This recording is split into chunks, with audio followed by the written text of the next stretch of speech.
And he was like, you better find a different job with more PTO. Otherwise, I'm going to take 4 weeks of vacation without you. Ooh. I love it. I love it.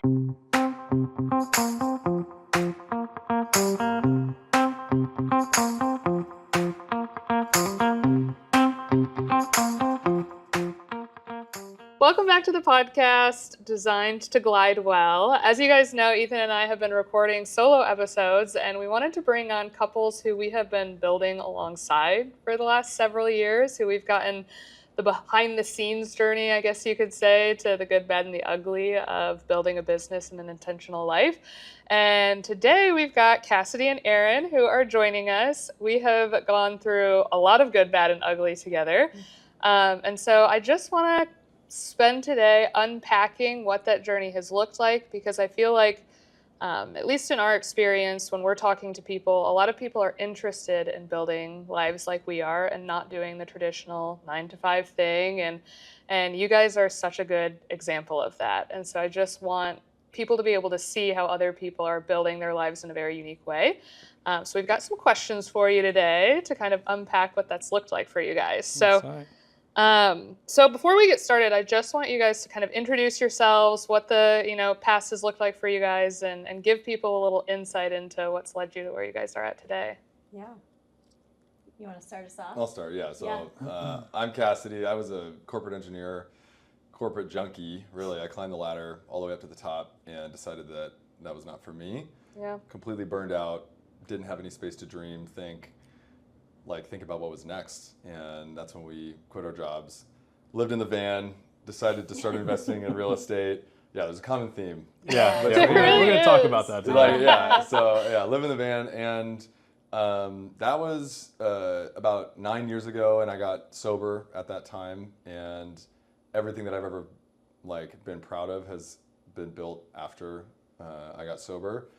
And the last 3 years really have been all about diving into my deepest desires and wanting to pursue the greatest life that I could ever live, because life is too short, and I just want to live with love, joy, happiness, play, and go create things.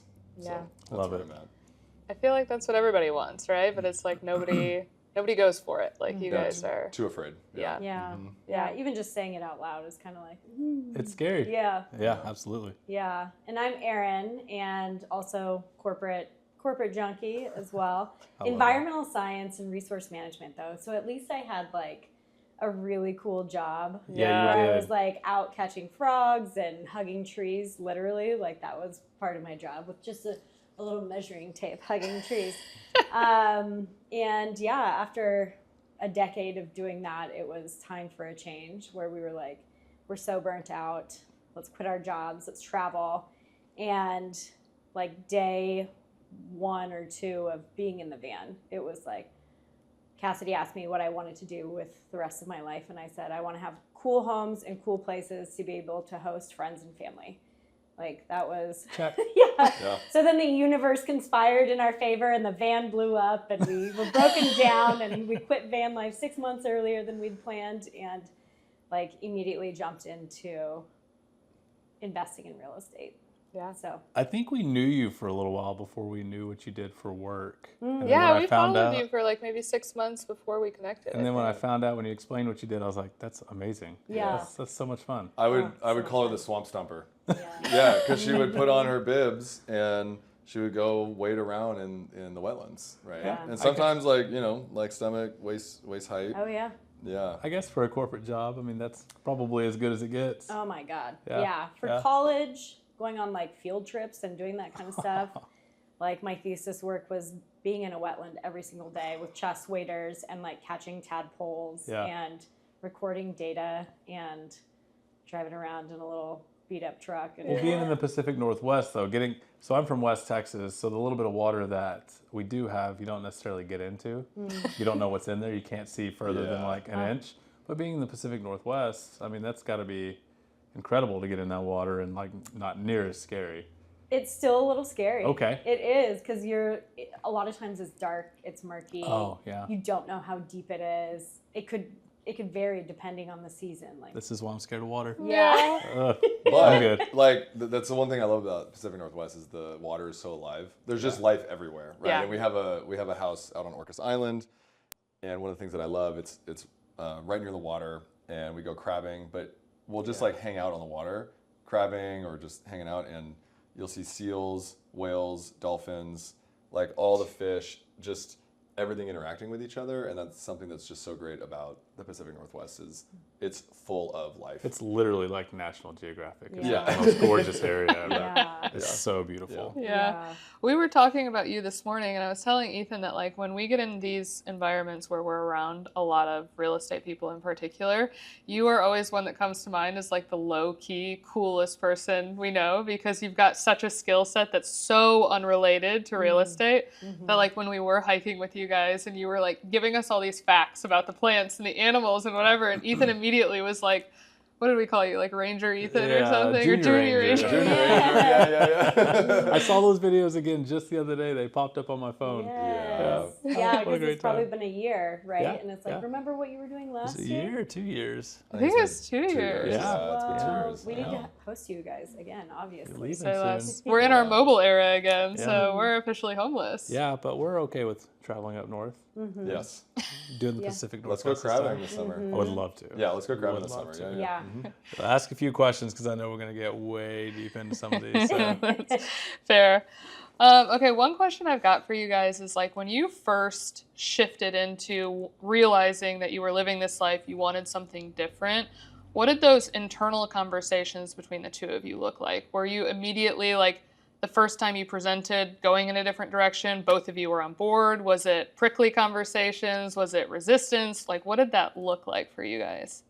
I feel like, and maybe your recollection of it is different, but I feel like the conversations that we had were in alignment. It's like we had kind of teased the idea of travel because we would take like 2-week ski trips in our van. Yeah. And it was like anytime we got home, we were like, that was not enough. That was not enough. Never we is. need to do this longer. We need to do this longer. And so it was almost like this constant reinforcement for both of us that we just needed more time. A 2-week vacation from your corporate job.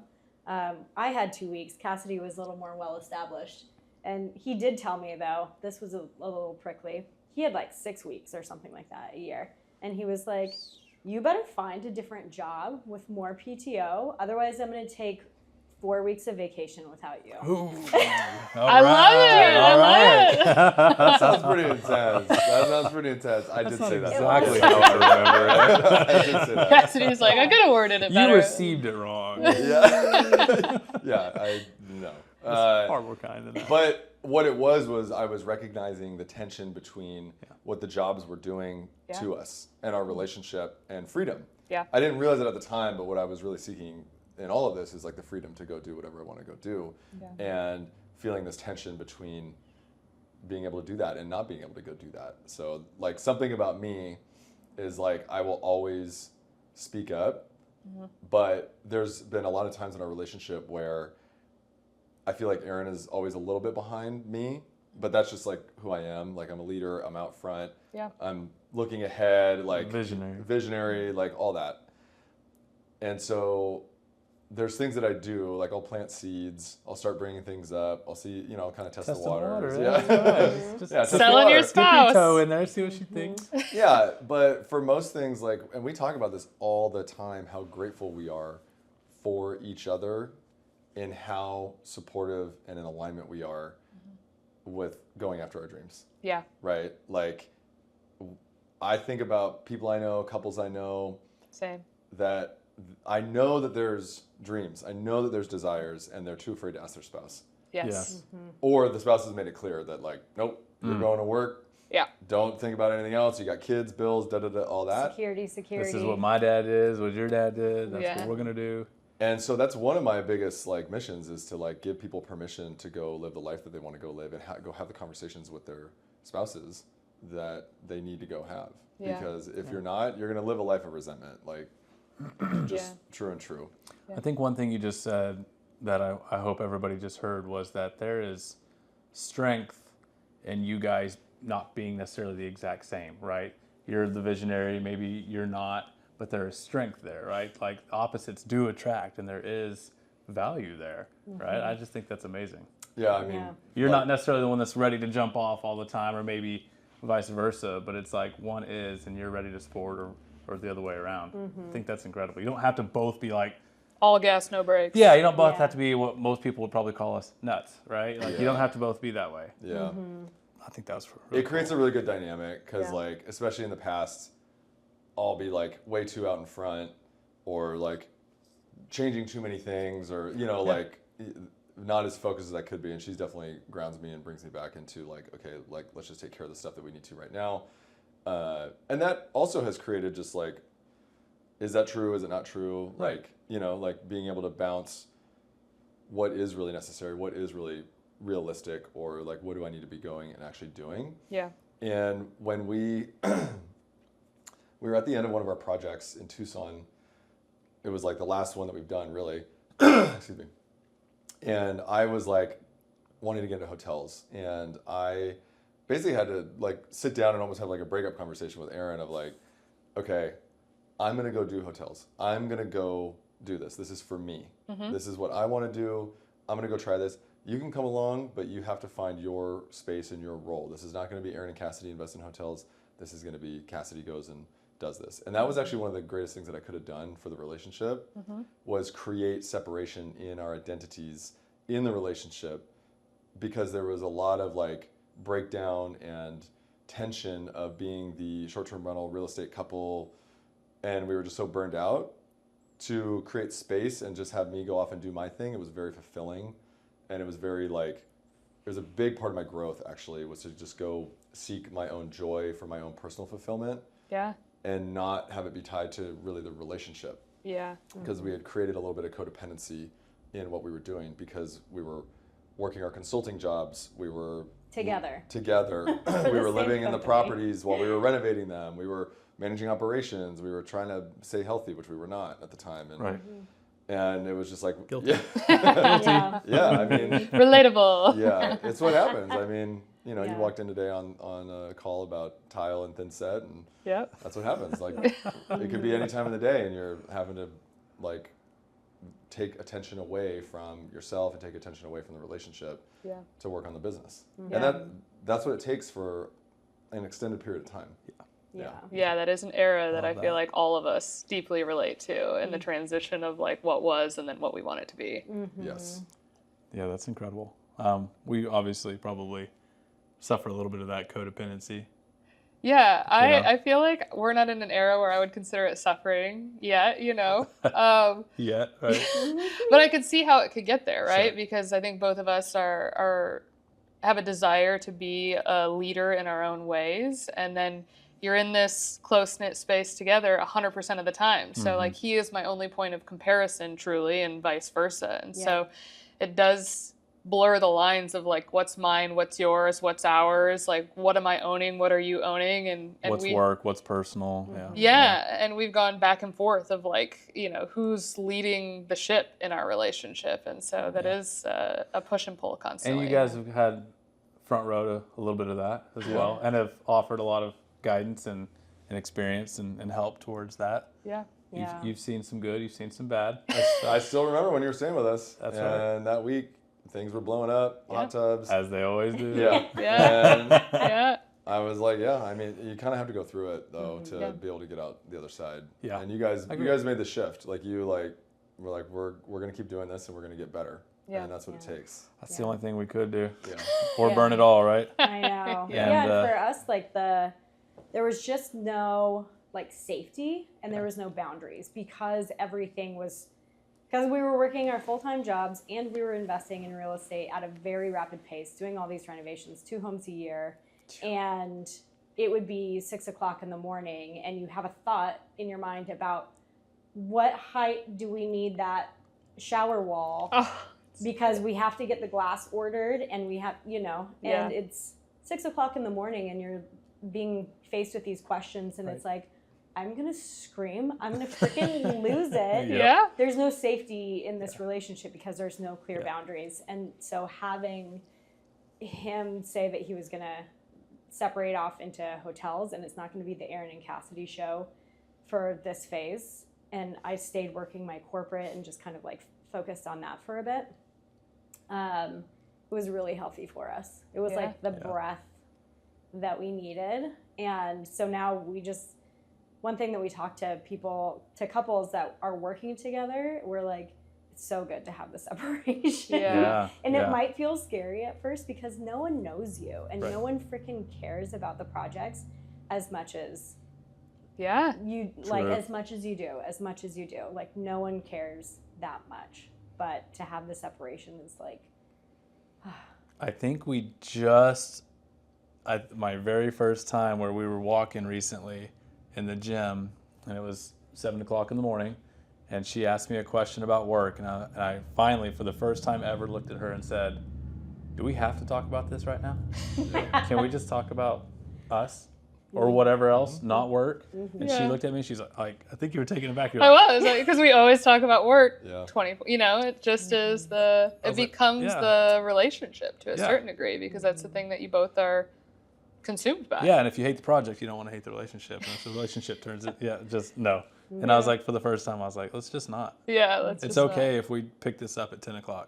Yeah. What you learn is it's not going to blow up in the 2 hours. You think everything has to be solved right now because it's top of mind. Everything seems on fire. And it's like, I've learned talking to contractors, it's like, is this a right now problem or can I get back to you in a few hours? And that question alone, most times it's like, dude, that's like next week. I'm just looking ahead. Great. Yeah, because what you're doing is, in a lot of contractors or even employees are hand to mouth. They are like looking at directly what's in front of them.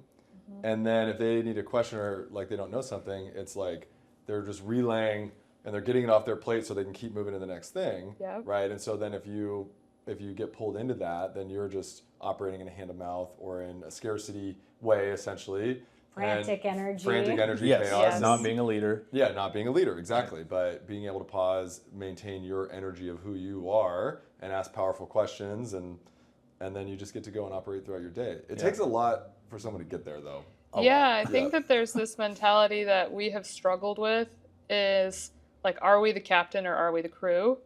And we always act as the crew. Yeah. We like see ourselves as part of the GC team or whatever, like part of the process as opposed to leading the process. And that's been I think a little bit of an identity shift that we've had to go through as well. Yeah, and I mean with short-term rental specifically, it's a unscalable model because you're doing single-family residential where you are doing new things to a new home every single time. It's not a cookie cutter.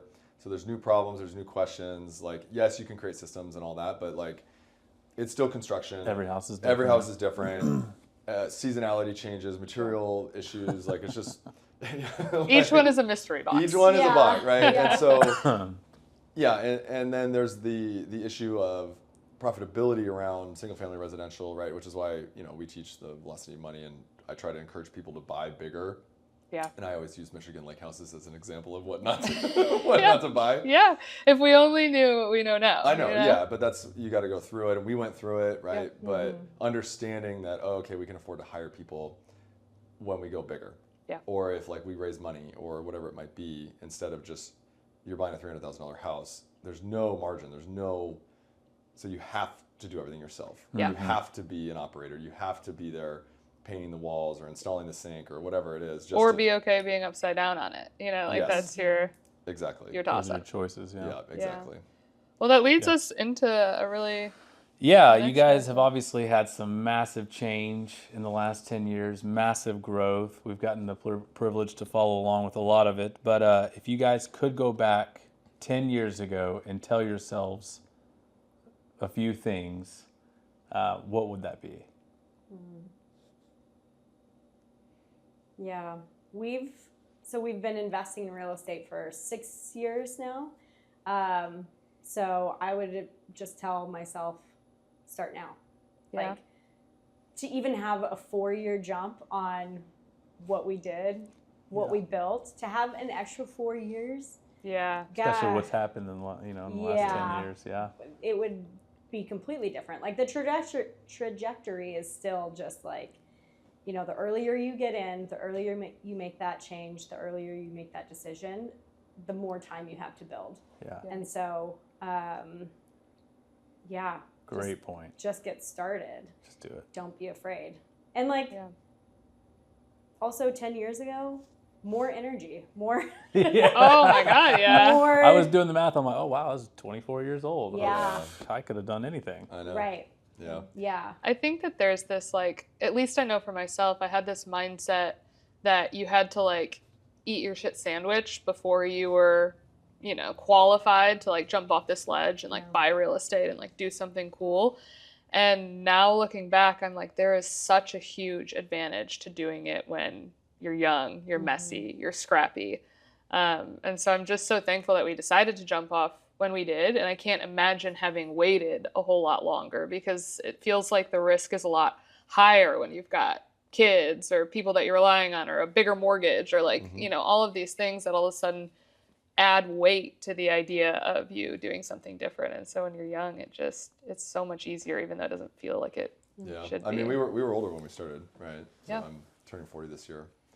Ooh, the big All 4-0. right. Yeah, Right, let's we're gonna do something big. go. We're gonna do something big. Yeah. Let's go. But what I would tell my younger self, my 29-year-old self, is honestly start lifting weights and working out. Ooh, yes. Number one, because I stopped. I did it like through college basically, Okay.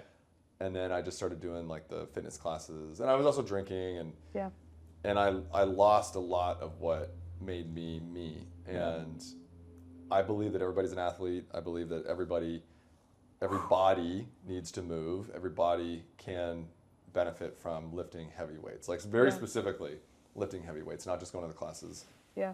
That's a good one. Yeah, so number one is like, go do that, because that has been the foundation for everything for me over the last couple of years, right? Yeah. There's all these programs and courses and mentorships, and I've talked a lot about like how much money I've spent on all of them. Yeah. And they have all been transformational, but lifting weights every single day, 5 days a week, in a very specific way, eating the right food, getting enough sleep, it has been the foundation for everything else. Yeah. Also, the other thing I would tell myself is to start posting on social media sooner. Although, and I don't know if I talked about this a lot, but one of my mentors, he says that entrepreneurship is the greatest self-improvement journey that you'll ever go through. Yes. And I believe that. And I only really started posting on social media like 3 years ago. And I started with, in my stories, I posted some, and then now if you look, like, things are going, things are moving. 10 years ago, if I would have posted on social media, it would have been a totally different thing. Like, I wouldn't have been the person that I am now back then. But would I have been if I would have lifted weights, been consistent on my health, and started posting on social media back then? Probably. Yeah. But a lot of people seek, at least for me, I was seeking connection and relationships and fun and play. And also I felt like I deserved to be in the rooms. And social media and posting has given me that. Yeah. Like, you just get access to people, you build real relationships. If you live in a small town, like, you can get out, the world is massive, and like, not posting on social media is putting you into a corner of isolation that I think is hard to get out of. Yeah. Really. Yeah. Yeah. I feel like the conversation around social media in general, because I feel like, honestly, I'm more passionate about social media than I am almost anything else. Like, and it's so hard to explain to people the benefit of social media because it's not specifically tangible. Like, I can't tell people, like, if you post on social media, you will get X outcome. But every single big opportunity that we've gotten, every single interesting person that we've met, every single unlock, it's all stemmed back to just showing up on social media. And so I just, I think about, like, when you say, I don't know if I would have enjoyed posting on social media 10 years ago because of the version that I was, even in that sentiment, it's like, I have followed people online for a decade, and I remember what they were like 10 years ago and then what they're like now, and I love the progression. I related to them when they were a dirtbag, and now I relate to them when they're like this buttoned up individual. And so I think that like a lot of people will wait until they feel like they've gotten their shit a little more together to like feel like they are qualified to show up and give advice and all this stuff. But at the end of the day, it's like, even if some of my favorite creators are people who are still in their early 20s who are just absolutely running around wild, and I'm like, for sure. And show up messy. That's a good point. Is I do like the younger creators right now. I think they're really creative. And there's these hybrid athletes that also like smoke cigarettes all the time. And it's like this, yes. And it's just it really is just interesting. It's more funny than anything. Yeah.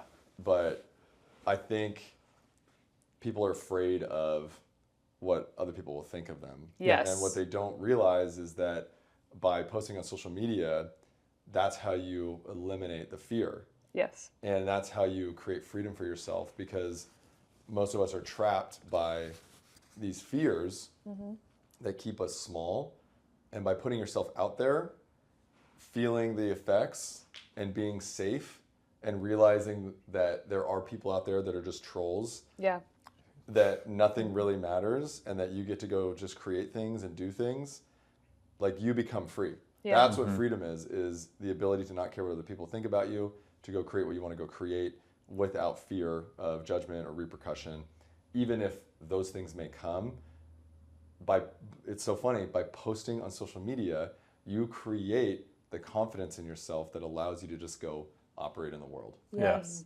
Beautiful. Yeah, well, and even in our social media journey, it's like anytime that, from a selfish perspective, I would say, anytime that I post about something that I otherwise would feel kind of shameful about, right? Like if it is something that's absolutely crashing and burning, failing, in a situation that I shouldn't be in, whatever, when I post on social media about that and I get such a loud response of people saying I'm in the same situation, or I've already gone through that, or like, thank you for sharing that, it is the encouragement that I need to realize that I'm not sucking alone. Yeah. You know, like it almost has turned into like a lifeline to keep me going in this entrepreneurial game, knowing that like I'm not the messiest, you know, and that everybody else has this like fear around showing that mess. But then my DMs are just absolutely exploding with people who are like in the same exact situations. And so seems to people react way more to the messy, bad. yeah. The messy, like the buttoned up, polished.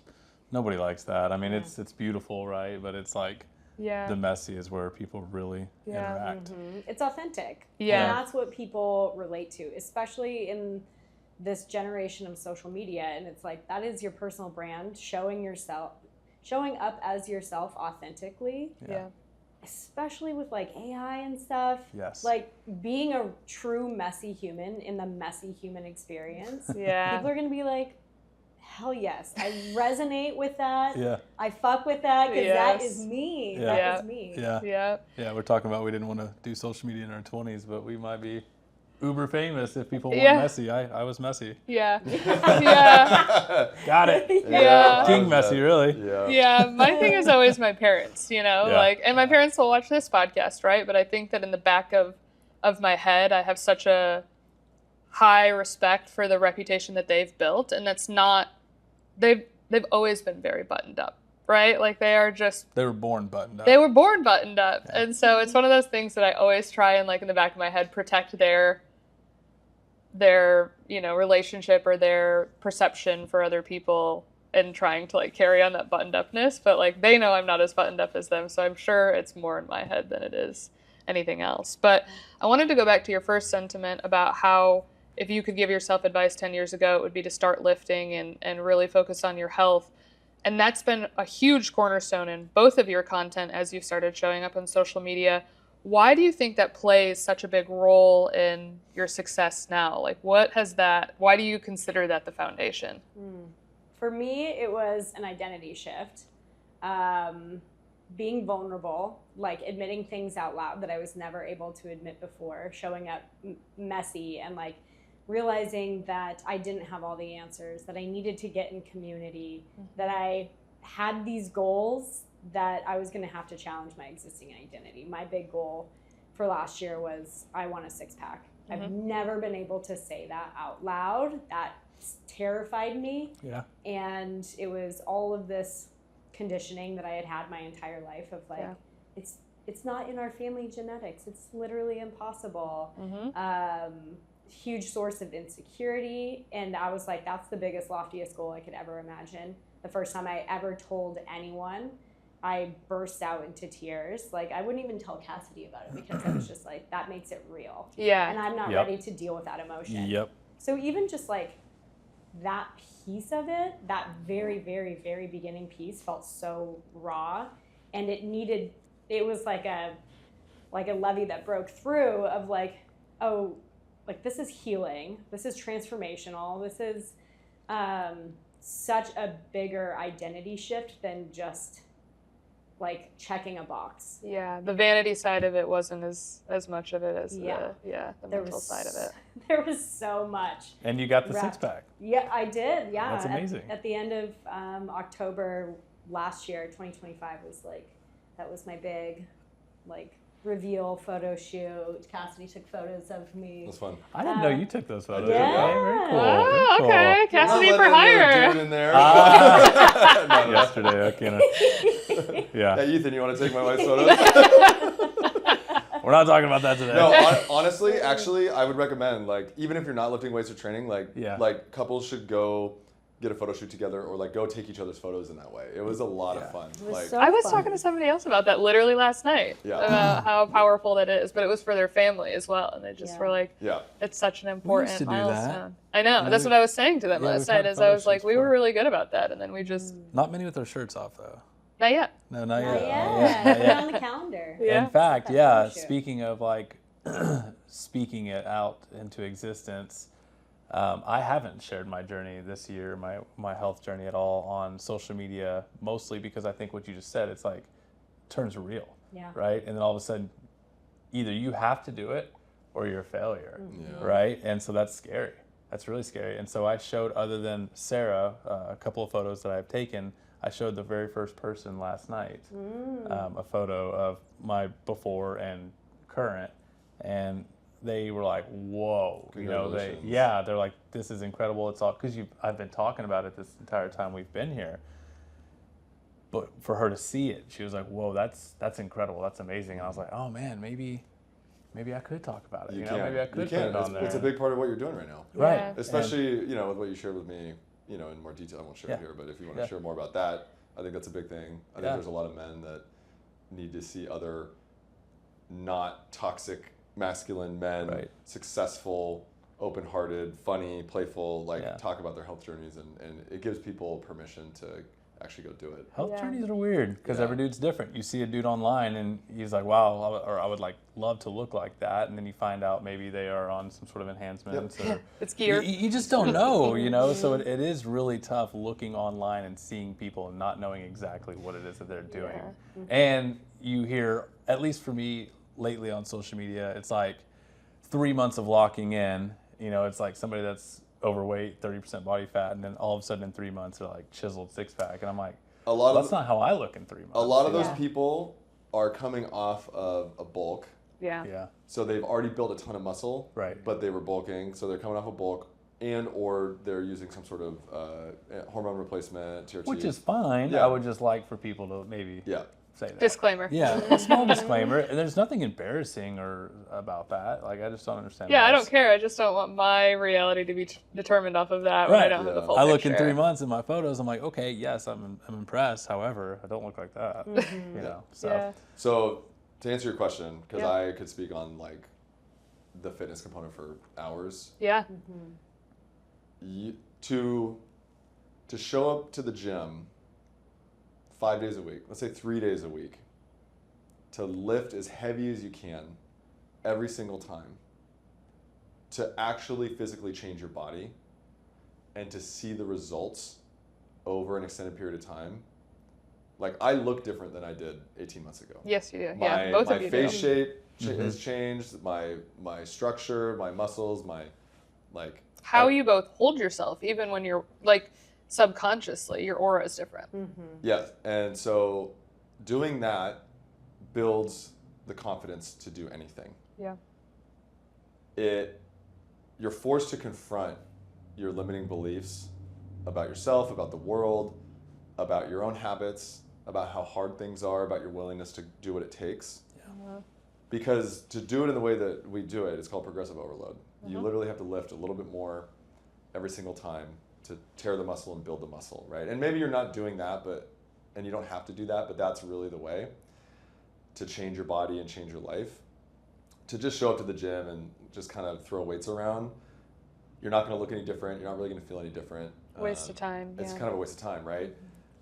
To continually do this every day for a year, for 18 months, for 24 months, and to see the changes, it is a perfect metaphor for anything that you actually want to do in life.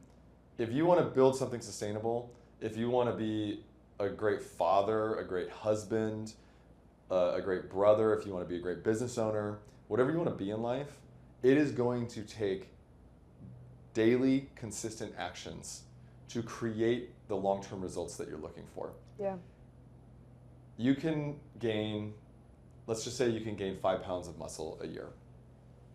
Maybe up to 8 or 10 if you're like really special or really pushing it. Yeah. We'll talk about those results later. Yeah.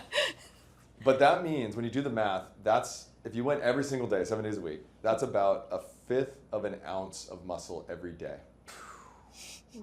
And that's why people don't do it. And that's why people don't do it. Yeah. So think about how hard you have to work Yeah. at the gym. And let's say you're doing 10 reps of every set. Those first 8 or 9 reps don't actually count. Right. Yeah. It's the very last rep that Yes. actually does the final tearing that then creates the extra growth in the muscle that then compounds over time. Yeah. And you feel the pain of being sore all the time. Like, it's just something that is on top of mind. Yeah. And almost if you like aren't sore, you didn't do it right. Yeah, You it's didn't true. do enough. Yeah, this morning my body was very tired, and I'm like, do I need to take a week off to deload my body a little bit? And I might need to do that. And that's also a metaphor. Like, when do you actually need rest? When do you need to pull back instead of just grow? There are so many metaphors about consistency, confidence. Like, I have a metaphor that I use, or a mantra that I use. This is where everybody stops. So with the podcast, there's so many moments, especially in the beginning. Memory cards, uploading, camera issues, microphones, everything.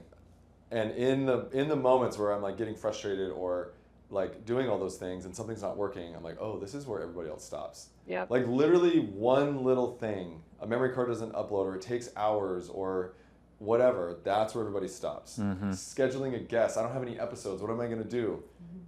I go record solo, I go reach out, but that's where everybody else stops. I love that. That's where everybody else stops. And the same thing is in the gym, like when you're looking at yourself, do I really have any more in the tank? Am I really giving it my entire effort? Am I finding my 100%? Everybody else stops after 2 weeks, or they just stop doing anything actual, like that's providing value or giving effort. And that's something that really helps me continue to go. But when you're building habits, what you're actually doing is you're changing your identity. And like I said, I've literally seen my body and my face change. So my identity has like literally changed. Yeah. And when you build those habits, whatever it is, whether it's the gym, whether it's journaling every day, reading every day, getting to bed early and getting 8 hours of sleep every day. Yeah. When you do those things over time, they're not just habits, they become your new identity. Yeah. So if you want to change your life, you just change the things that you do, and you do it consistently over time. Yeah. So like the lifting weights has brought a new perspective on what it actually takes to be successful in the world. Yeah. And I have such a greater like desire to do things for extended periods of time. And it's actually created something of like, do I want to do this? Am I willing to take 10 years to do this? Is this a big enough vision? Is this worth everything? And it gives me more focus, and it actually allows me to think bigger because I know what it's going to take to go do it. Amazing. I think too, one point that you made about like you guys talking about toxic masculinity and like that being kind of a point of conversation internally in our conversations. I know that in between the two of us, I have always shied away from being gym rats in a way, because every other guy that I dated previous to Ethan was a personal trainer. Yeah. And it was all about, I mean, if you don't look at me and think personal trainer, You got to get your eyes checked. Yeah. But for me, it was always like I know I don't want that because I knew what it did to their ego. It put a chip on their shoulder. It wasn't creating them to become a better leader. It was creating something that allowed them to feel entitled, judgmental, better than, it was just this like very negative outlook. And so when I met Ethan and it was this like light, airy, I don't care that you drink all the time. I don't care that we're going out to eat all the time. I don't care that you're misbehaving all the time. Whereas every other relationship I had was like shame around anything that I wanted to do. And then just like this rigorous attitude around everything that I didn't want to do.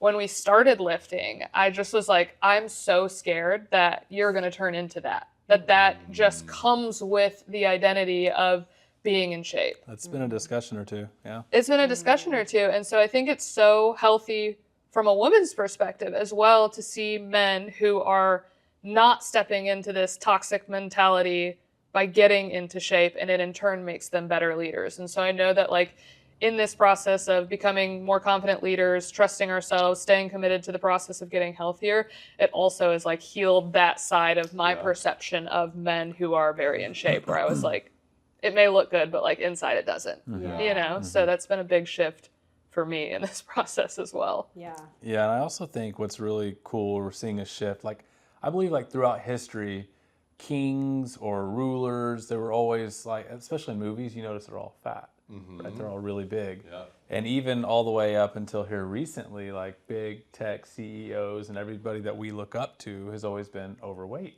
unhealthy. Yeah. And really, I guess the message that it sent to me is that to get to be hyper successful, you have to sacrifice something. Typically, you see it's marriage, kids, family, but you also see that it's health. And I've seen here recently that shift, and you're seeing all the big guys and girls really focusing and taking care of their health and making that like the number one priority. And seeing that has just been like, oh, we can do that. Yeah. We It's are so able to do refreshing. that. Yeah. It's so refreshing to see it like not only be a possibility, but also have this beautiful, healthy component to it of like what a balanced life looks like, what taking care of yourself looks like, investing in yourself, changing your identity, showing up in this new way that you previously have trauma around. Yeah. Like it's so refreshing, and it feels so healing. And I'm like really grateful that we're on the journey together, and even like our friends being on the journey together, like you guys, like it's so relatable. And I know that Sarah and I have like shared a few messages back and forth of like when we're in our shit and we're like, this is really hard, I'm struggling with this thing. The scale's hurting my feelings. Yeah. It likes to do that, doesn't it? It does. Yeah. Yeah. It does. Stop looking at it. Yeah. Can't. It's so helpful to have like that support when you're on this improvement journey, and there's so much wrapped into it. We like to think that us humans are so complex, but we're literally all the same. We're literally the same. There's one. My problems are only my problems. Everybody has them. And I can't talk to anyone about it. Nobody would understand. Honestly, that's what helped me get sober. Was I didn't do AA, but there was a Reddit subreddit called Stop Drinking, and I started reading it, and people share their stories in there, and I was like, oh, I'm not unique. Yeah. Like I'm not special. Yeah. And it was really comforting. So you're like, oh, okay, like there's other people that feel the same way. Like the stories were different. Some of them were the same, right? Yeah. But then there's a lot of different stories, but the emotions and the feelings and the internal thoughts were very similar. And so that gave me a lot of hope that I could quit drinking. And that's true of anything that we're doing. And I know that when I get frustrated, when I get stuck, usually it's because I haven't vocalized what I'm feeling or why I'm stuck, or reached out for help or asked somebody for help. And then as soon as I do, it's like, oh, I feel better and I have a path forward, or I just needed to let it out. It's such a bigger problem in your head.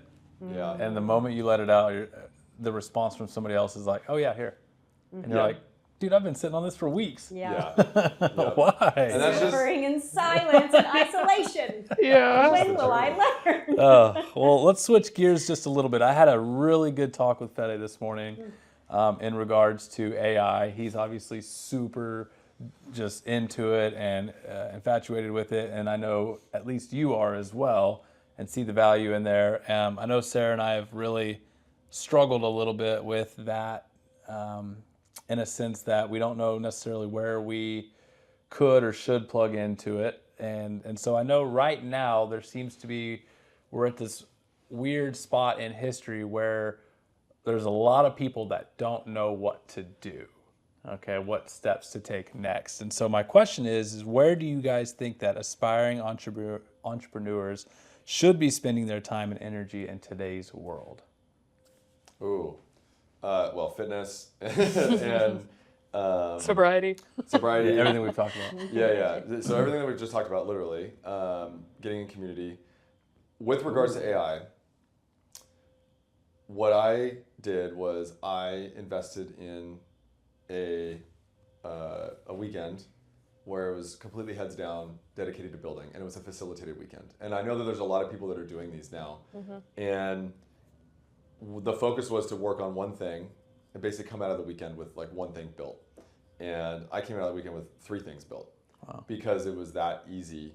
And when you sit down and you focus and you're in community and you have someone that's helping you along the way, it was like super easy to actually go build something. Now I come from a tech background, like I was building computers when I was a kid, but I believe that anybody can do this. And I was talking to Bree from Summerled last night, and they did a time study to see how they could leverage their VAs more recently. And I'm like, screw that. Like, go pair your leaders with subject matter experts. And if you're a solopreneur, then you get to do this just on your own or with a partner or someone else that you know. And go heads down for 2 days. Yeah. Stop doing the work, block your calendar, Turn your phone off. Yeah. And I went the OpenClaw route. Because OpenClaw allows you to build agents very easily. You can communicate with it through WhatsApp. It can build things literally just by texting my agent. I could literally build something right now if I wanted to. What a time to be alive. Yeah, literally what a time to be alive. Wow. The other option is if you don't want to do OpenClaw, Mac Mini, that whole thing, go just through Claude. Claude is going to be your friend, and all you need to do, if you don't know what to do, ask it. Okay. Give it everything. And I would recommend getting WhisperFlow. So sitting down in front of your laptop, not just on your phone, laptop with WhisperFlow on your laptop, so you can just talk. Nobody should be typing anymore. Like, you should just be talking. Give Claude everything about your business, about who you are. Get documents, give it access to your email, like read access, so it gets context. Feed it a ton of information, and then say, what can you build for me? And like, what are the top priorities that I should be focused on that you can eliminate from my day-to-day? And you just start asking it questions, and then when you're on your laptop, you have the option for co-work and Claude Code. Okay. Say, can you go build this for me? Right? So like sales funnels, Instagram DM chats, scheduling things.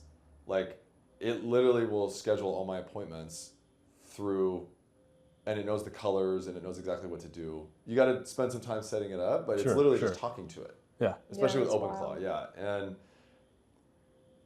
if people are worried about like, oh, what other people are building stuff, or if Claude comes out with a skill, or stop. That doesn't matter. Like, what's going to happen is there's going to be a democratization of everything, right? So social media has already democratized. Like, there's a million of us Airbnb influencers or real estate investors, like, but we all have our own audiences, right? And everyone has their own business, and so you get to go build things, despite what someone else is building, even if it's identical. I bet Fede and I have built similar things already. For sure. But that doesn't matter. Yeah. We get to improve our businesses. And what AI is going to do is it's going to increase your capacity.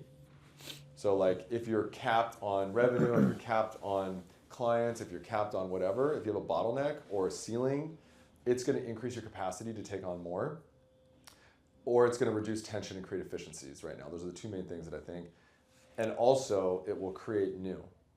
So like, I'm building AI tools that will be publicly available, but also as part of my community that will support real estate investors. My goal is to basically one click enable people to buy a short-term rental. That's where I'm going to start. And they don't have to do anything essentially. And the AI agents will coordinate showings, will get you insurance, get you title, close, get you lending, right? The difference Yeah. between where we started Yeah. versus where it's at or going. And it's possible. Right. It's possible. So I have an underwriter right now It's live. It's on vomcalc.com, velocityofmoneycalc.com. I built that as just for a free tool for people to use to be able to underwrite their short-term rentals and their boutique hotels. And then from there, I'm just going to keep building and keep building and keep building. Yeah. It's so easy and cheap and efficient. You should just be building. Yeah. Just go create something. Yeah. We were having this conversation with Fede this morning because he was like, I've built so many things that I think I want to try and monetize.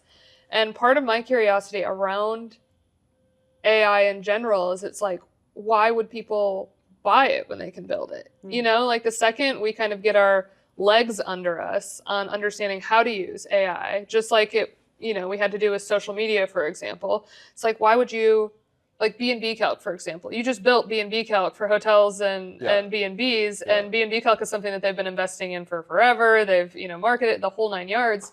But now it's like any one of us could just be like, okay, look at this, build it for me, And so do you think that there is a world where people are still selling technology in that way and monetizing things that they're building on AI? Or is it going to turn into more of I'll teach you how to build it because anyone can build it themselves, and now there is no need for programs for, From now until, let's say, 18 to 24 months, it's going to be everything and changing, and there's going to be all of it. Yeah.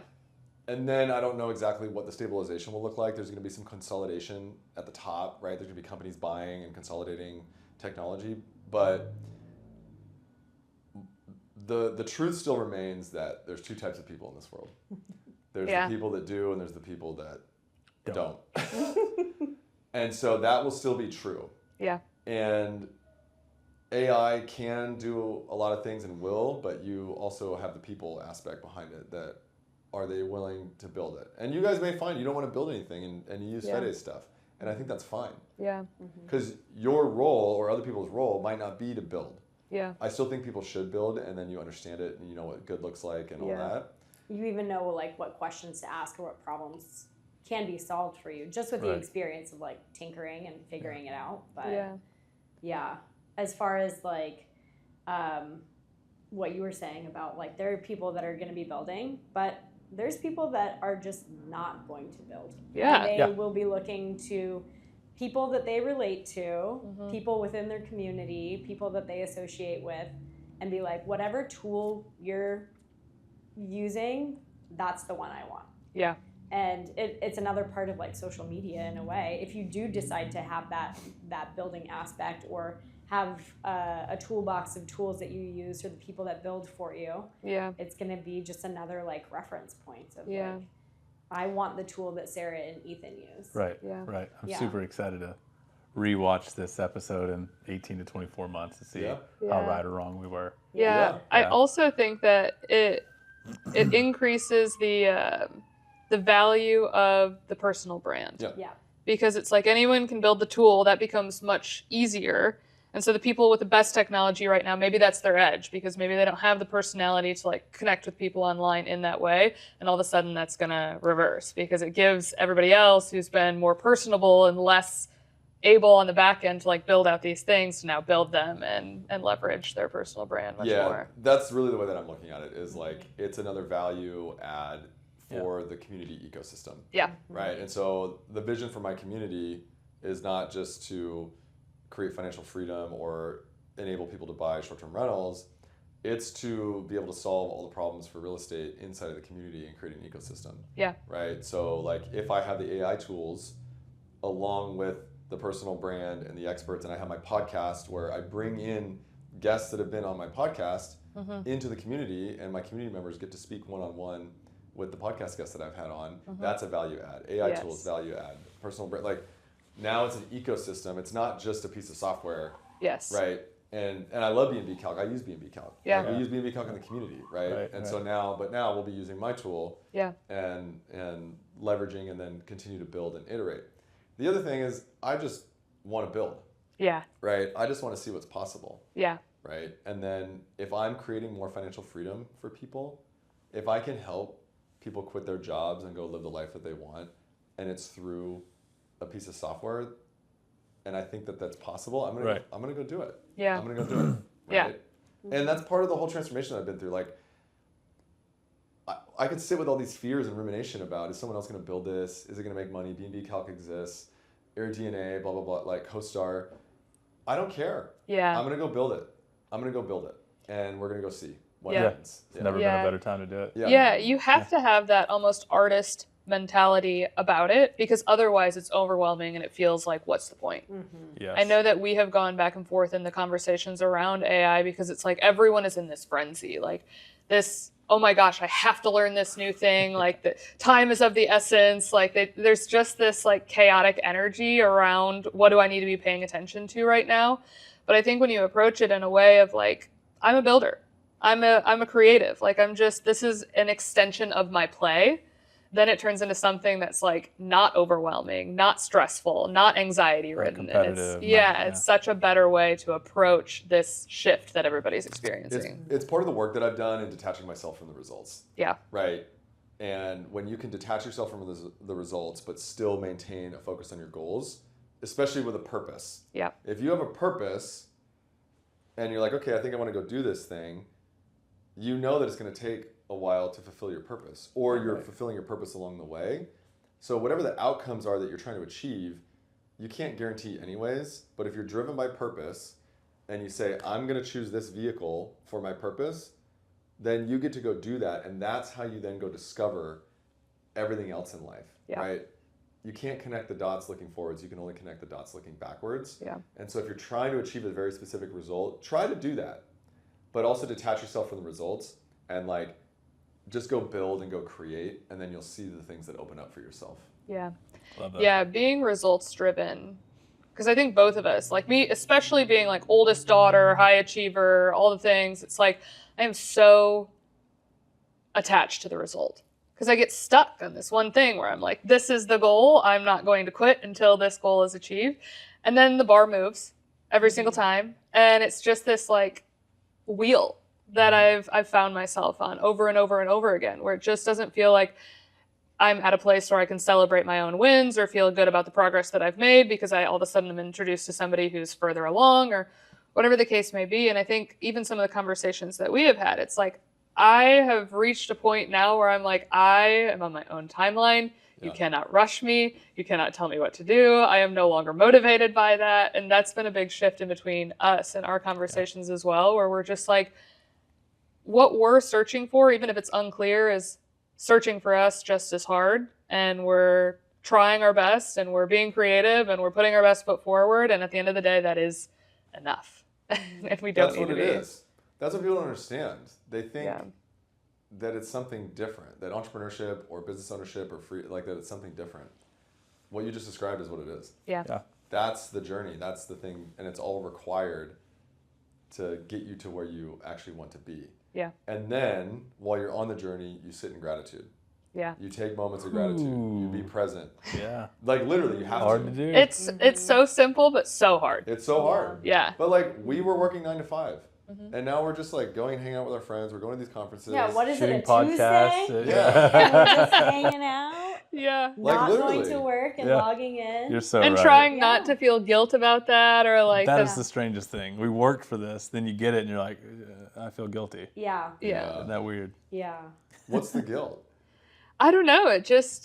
I think it's just the high achiever in both of us. Yeah, where, you just see, then you log online and somebody's doing something and you're like, here we go. Yeah, again, I think know? it's like the narrative you create in your head about what you expect it to look like. Yeah. And then it doesn't look like that. And maybe you don't deserve this. Yeah, and so all of a sudden you're like, am I doing this right? Or like, is this what it's... Should I be doing more now that I'm doing less?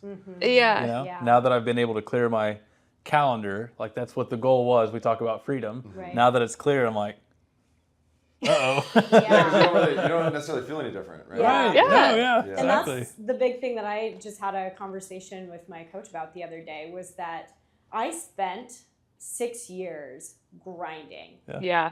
building homes, purchasing 2 homes a year while working my full-time job. And if nobody's done the 2 homes alone, Yeah. With like, renovations, madness. like With with renovations. renovations. Yeah. plus a full-time job, Yeah. plus marriage, plus, oh my yeah, goodness. getting all the properties online, managing the operations of the growing portfolio. Oh, yeah. It was so much that like I took a year basically like last year off. And I had a conversation with my coach the other day, and I was like, I have this guilt about me not grinding as hard as I have been grinding for the last 5-6 years. But it's so strange because while I was doing that grinding, I was like, I'm like thinking to future self, I'm like, I'm doing this for you. So you can relax, so you can host your family, so you can like have the nieces and nephews like come swim in the pool. And here I am like sitting in the reality of it, of like, I'm not doing enough, I'm feeling guilty, I'm not worthy. All of these conversations where I really did have to take a step back.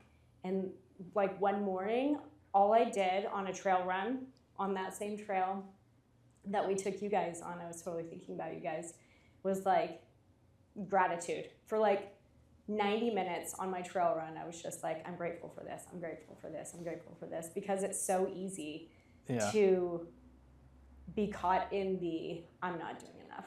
And what a shift that would do, just if we all practice that a little bit more. Yeah. Because I don't do that near enough. Yeah. I'd rather just sit in it. We're still talking work, 6 just a.m. sit in it, Yeah. I like literally say things out loud. Like, I'm grateful for this. I'm grateful for this. Like, say it out loud. It works. It keeps you in the present. And because that's literally all we have. And when you detach yourself from results, you're able to stay more in the present, but still pursue the goals and the dreams. Because like, life is too fucking short to just be always in pursuit and not being grateful. Or not being present. Because if you're just always in pursuit, which we are, like high achievers. Like. And really, at a basic level, human nature. We're growth human, like we're growth beings. Like that's what we're built on. That's why the economy is built the way that it is. But to sit in gratitude and presence more often will give you the peace that you're seeking, even if just for that day or that moment. Be where your feet are. I have a friend that always tells me that as I'm like spiral. I'll always go to her when I'm spiraling about something. That's always her sentence back to me, is like, be where your feet are. And I'm like, yes, I hear you. That's harder than it should be. One thing that I want to shift this conversation to, because we haven't talked about Airbnb a whole lot in this conversation, but that really has been kind of the foundation of how we got connected, how we've built these lives. And online right now, I have had so many conversations at this conference about how there is such a different narrative around Airbnb from when this conference started in 2021 or 2022 versus now. And now there is it feels like Airbnb is a controversial topic where you've got a lot of big influencers that are saying, don't do it, it's dead, it's not where you should be spending your time, it's a waste of time. And then you've got people who maybe bought into that a little bit and then are realizing that it's not dead. And like, from your guys' perspective of being very hyper involved and trying to understand that shift, what's your take on Airbnb and the role it should play in people's lives today?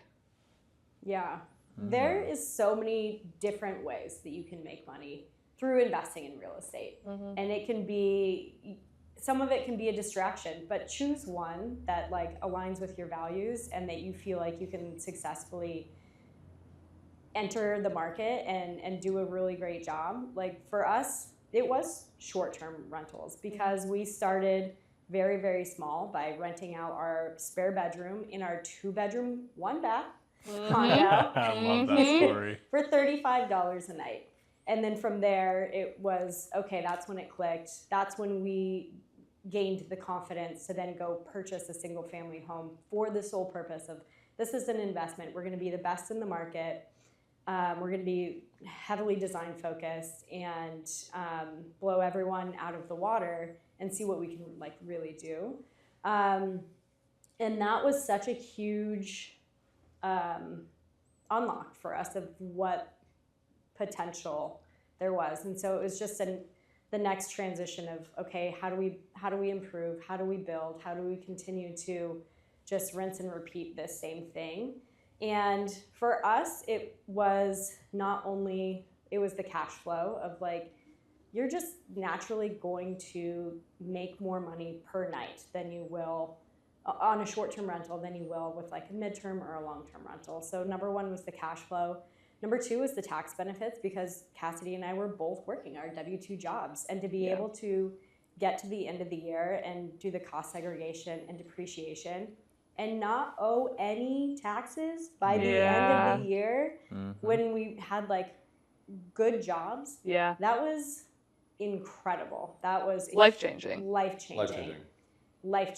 You think about what your biggest bills are, and you're like, oh, yeah, I guess it's my car and my house and what this membership. No, it's your tax bill. Yes. It's Every your tax bill, and you forget about it. Yep. But investing in real estate is such a huge way where you can legally get to the end of the year and be like, I don't owe any taxes. So that was the second reason. And then reason 3 is just the being able to like have an asset that appreciated so much better than having money in the stock market or something like that. We had the ability to take that asset and then either take money out on it and go purchase another home, or let it sit for a while and have that be our little nest egg. Yeah. And have that be our security blanket and do the things that we wanted to do. Like this, and starting investing in Airbnb has truly allowed us the freedom to then figure out what our dreams are and what our purpose is and how we can live our truest, most authentic life and help other people do the same thing. So if someone is like interested in getting out of the trap that they're currently in, short-term rentals is like, it's such a game changer. Yeah. It will, one purchase can literally change your entire life and the entire trajectory that you're on. And it doesn't take as much money and capital as you might think that it needs to get started. Yeah. And things will always ebb and flow with Airbnb, and you do have to be mindful of different trends. Gone are the days where you can just throw up your spare bedroom with GoPro photos from the corner of the room where it looks like you're on a freaking security camera. That was us. Yeah. That was us. That Yeah. was us. Yeah. Gone are the days where that's going to work. Thankfully. Thankfully. So you do have to be mindful of what is Working today. Yeah, what's working. And wellness is such a huge component that if you're like, I'm going to be design focused, I'm going to have a wellness component with great amenities, like you can literally change your life with just one property. Love that. Yeah, the influencers that are saying Airbnb's dead are selling you either hotels or RV parks or something else, right? Yeah. Like, and that's fine. And most Airbnbs, I think Bree from Summerlet told me a stat last night, 70% of Airbnb's revenue comes from the top 20% of listings. Whoa. Yeah. Damn. Yeah. So Whoa. yeah, so what that means is you get to differentiate yourself from everything else. Mm-hmm. That's what we've done. That's what everyone on stage, that's what everyone's sharing on social media, that's what they've done is they've differentiated themselves. And even now, a lot of the design companies, they're getting into a trap where they're not differentiating the properties anymore. Yeah. Right? And so the owners are not in the top 20% potentially. Yeah.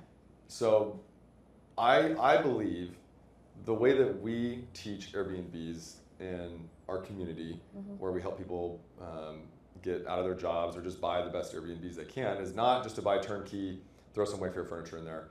Yes. I believe essentially a luxury flip to short-term rental, like what you're doing on the Black Pearl, is S-tier investing for people. For the majority of Americans that are working a regular job, they're making $150,000 to $200,000 a year or more, they will have the ability to quit their job if that's what they want to do within 18 to 24 months by renovating a high-value property in a high-value neighborhood, furnishing it the right way, designing it the right way, turning it into Airbnb, and owning that thing for 5 years, because they will eliminate their tax bill. You're able to buy in better neighborhoods than you can with long-term rentals or any other asset. You own the entire thing. You can get lending on it. It happens fast, right? So like, to me, it's S-tier investing. No other vehicle for wealth for the average American exists, in my opinion. Yeah. Ooh, say that one more time. No other vehicle for building wealth for the average American exists other than this model, that specific model. You can go buy an Airbnb that's not going to cash flow if you just literally want the tax benefits, and that's fine. But Aaron gave a great answer of like forcing appreciation, creating equity, which will then give you the cash flow Yes. that you're looking for. You have to do a little bit of work, but my opinion is and I haven't talked about this enough, but if you are a married couple and one person is making $100,000 or less, they should quit their job and go be a full-time real estate professional. Yes. Because with one Airbnb, that will pay for, in just the tax savings alone, that one Airbnb will pay that $100,000 of salary, depending on what the other spouse makes. But if you become a full-time real estate professional, you quit your job, you just gain 40 to 50 hours back a week, you could have an Airbnb live in 3 months and have created multiple six figures of value on that one property. Yeah. In 3 months. Yeah. And then you can spend more time with your kids, you can spend more time with your spouse, you can be nomadic, right? Like, this is like my message to people. Like, this is like the new American dream. One spouse works, go make your tech money, go make your AI money, go make your doctor, dentist money, do it as long as you can, and then the other spouse is just buying Airbnbs or whatever they want to buy. Yeah. But they're doing luxury flips, they're creating millions of dollars of equity, they're paying $0 in taxes, they spend more time together as a family. Like, this is it, everybody. Yeah. This is it. Yeah. Yeah. And so the whole Airbnb conversation is like, go do what you know how to do. You got to trust yourself. Mm-hmm. Go differentiate yourself. Real estate fundamentals. Yeah. Equity first. Real estate fundamentals. Yeah. So. Well, and I think too, like the conversation that Ethan and I had years ago, and we didn't really understand how this was going to play out, is when Ethan was building the insurance agency, it was like, you make the money, I make the money, grow. And that has just been a sentence that we have said over and over and over again that I feel like people need to implement into their lives. Because when we first started an Airbnb, we thought Airbnb was going to be the thing that made us rich. Mm-hmm. What we didn't understand is that it's not necessarily the thing that makes you rich, but it allows you the space and time to figure out the thing that is aligned with yourself that will make you rich. 100%. Mm-hmm. And so that was we didn't see that coming. Mm-hmm. And I feel like that's the conversation internally with the people who have been in Airbnb for a minute and do have a portfolio that all of a sudden let them quit their W-2, or they're like, okay, we have these Airbnbs and we appreciate the thing that Airbnb has done for us, but now we're spending our time somewhere else that aligns with our passions, is fulfilling our purpose because we can. And it isn't the path that I thought this was going to take us on, but it is the path that everybody is on. And I feel like that's not the conversation that a lot of us are having online and screaming from the mountaintops, being like, this isn't the thing that'll make you rich. It'll give you the space to figure out what the thing is that will make you rich. It's funny because that's exactly what I teach in the community. Yeah. I call it escape velocity because it's the velocity you need to get out of whatever situation you're in right now, and then create the platform of safety, security, equity, cash flow, to then go live the life that you want to go live. Yes. And go figure out what the next thing is. Yes. So we've all seen it now. That's what we're all doing because we're all like dabbling in other things now. We're still buying properties, but we bought a hotel and I'm still like, I don't know, short-term rentals are like still the thing that I love and are like the fastest way to go do that. Yeah. And it allows me to go do other things. Yeah. And we would have never, Cassidy would have never been able to start his podcast had we not built this up. And it's not like, oh my God, we're so rich, but the time and the freedom and the value that it provided with just quality of life and like the ability to chase dreams. Cassidy has had the idea to have a podcast for years. He's wanted to be on YouTube for years. Mm-hmm. The thing that made it happen was like us investing in ourselves and investing in Airbnbs. So that way we could invest in like what it takes to build an incredible podcast. And like same thing for me to quit my W-2 job and have the ability to like add 3 people to our family in this last year. Yeah. And that would have never even been a possibility had it not been for Airbnb. Yeah. 100%. So I think the message here is for people in this space, titans in this space, if you will, all agree that yes, Airbnb is still alive and well in 2026. What I think a lot of people might say is, because we're all saying gone are the days where we can rent a space, a bedroom, where we can list a photo and it's horrible and somebody will rent it. So somebody might say it's more competitive, and my rebuttal towards that might be, yes, it is more competitive. However, when we started, we didn't know what would work, right? There was no mentorship. There was like no that. advice online. None there of was, that. Yeah. Now there are so many people in this space that can literally tell you, look at where you're looking and say, in order to be successful, you need to spend this much on this property to do these things, and then boom.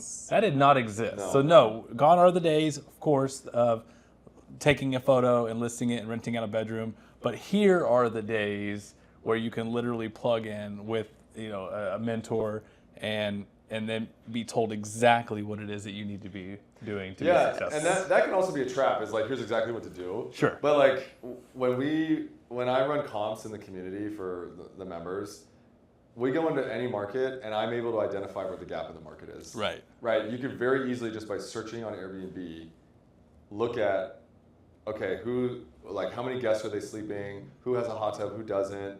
Like, are there listings that have shitty photos? Like, there's very simple things that you can go do to go dominate in a market. Yeah. Literally just go search Airbnb for flexible dates. Yeah. A weekend across a bunch of months. This is what I do. Mm-hmm. Airbnb, pick a city, flexible dates. You get to see every listing. You get to see what comes to the top. You get to see how many people are sleeping or not sleeping.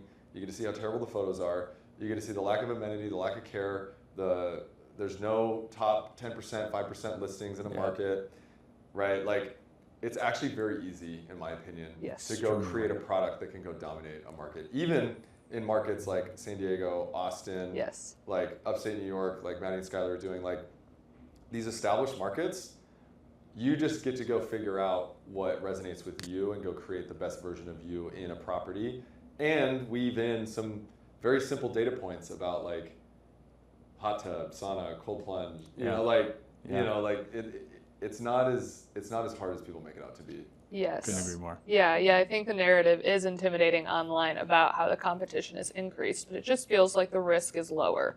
It does. Because you have the data points, because you have the support, because you have people who have been trailblazers in the space. And so, I would say it's almost easier to get in now than it was in the past, because you really get a clear understanding of what works and what doesn't. Yeah, I wanted to make that clear. I just wanted people that listen to this know that, like, now. Yeah, it's not impossible. Now. Yeah. We're still bullish. You guys are still bullish. Oh, yeah. Yeah. Still Like, bullish. let's roll. I'm glad people are saying no. Great. Yeah. I'll scoop up more. Yeah. You know? Well, let's wrap this up with one more, so we can get you guys out of here. It's a little different one. Sarah came up with this one. It's funny, as I read these questions, and she's like, all right, you do number 2, 4, and 6. I look at the questions. I'm like, what? Okay. You like the questions I asked? Yeah, I was like, that's interesting. But the question is, in the end of this journey we call life, what do you guys hope that you're known for? What, are you trying to make us cry? I want tears. It's a free-for-all. And it doesn't necessarily have to be that deep. Yeah. Come on, you started. Go, answer. She said first. Yeah, you did. She's like, the girl with six-pack abs, obviously. Tombstone. It's just a chiseled six-pack. She's as chiseled as this tombstone. That's what I wanted to say. Hard as a rock. Deal. I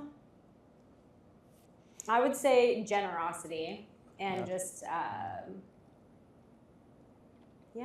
generosity and my love for family and friends. That's like truly the reason that we started this whole journey was like when Cassidy asked me that question. It's like, I want to host family, I want to host friends.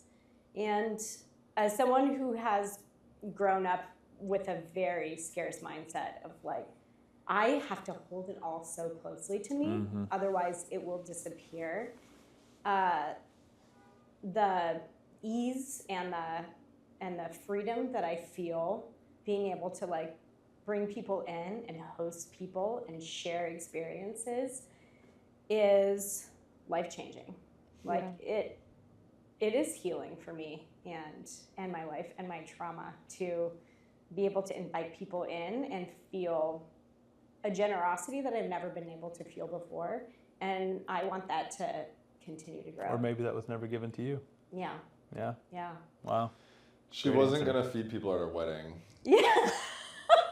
She was like, I'm not feeding people at our wedding. I'm like, yes, we are. I suggested pizza, if anything. We Yeah. had pizza earlier. We had a pizza truck. That's perfect. We had a pizza Yeah, truck. It was yeah. really nice. Yeah. Oh, pizza truck's fancy. I wasn't even going that far. Yeah, we were like Little Caesars, Little Caesars, hot and ready. $5. Yeah. Yeah. My mom was gets like, one. no, plated meals only. Yeah. That's But so funny. that just a testament to, and especially being in the hospitality industry, for her to like Yeah. be at that level of like, I'm not spending money for people to eat. They can da da da da da. Yeah. For a destination, an island destination wedding, Yeah. my first reaction was, we are not feeding people. Show it full. What? Yeah. That's That shows your growth. Show it Yeah. full. That shows your But growth. that was just a layer of trauma, a layer Yeah. of Right. inauthenticity of who she truly is. Yeah. Who she truly is someone that wants to give love.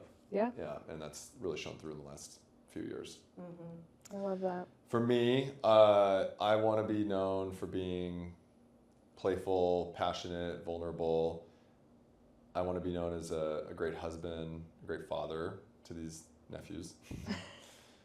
We can tell the story later, but Bonus father. yeah, bonus father. Yeah, I want to be known for changing people's lives, for creating freedom for people, like literally giving people permission to go live their true purpose. I think for some reason I've been tapped or given a gift or a calling or whatever has been placed on me, and there's something about me that is inside of me and the way that I'm able to connect and resonate with people.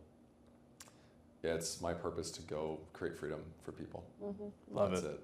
Yeah. Love it. Yeah. And you're doing great at it. Yeah, I think that we feel that from you guys, right? Like even from our very first interaction before you guys were really showing up on social media, and I just remember leaving that first interaction with you guys and feeling that permission, you know, and even staying with you guys and being in an era where we still had all of our vices and feeling welcomed, loved, accepted, and seen through all of that. You know, it's one of those things that I think that you guys do really create a space that allows people to be right where they're at while still encouraging them to step forward into something better. And so you guys definitely have a gift for that. So you're on the right track. Well said. Well Thank said. you. Yeah.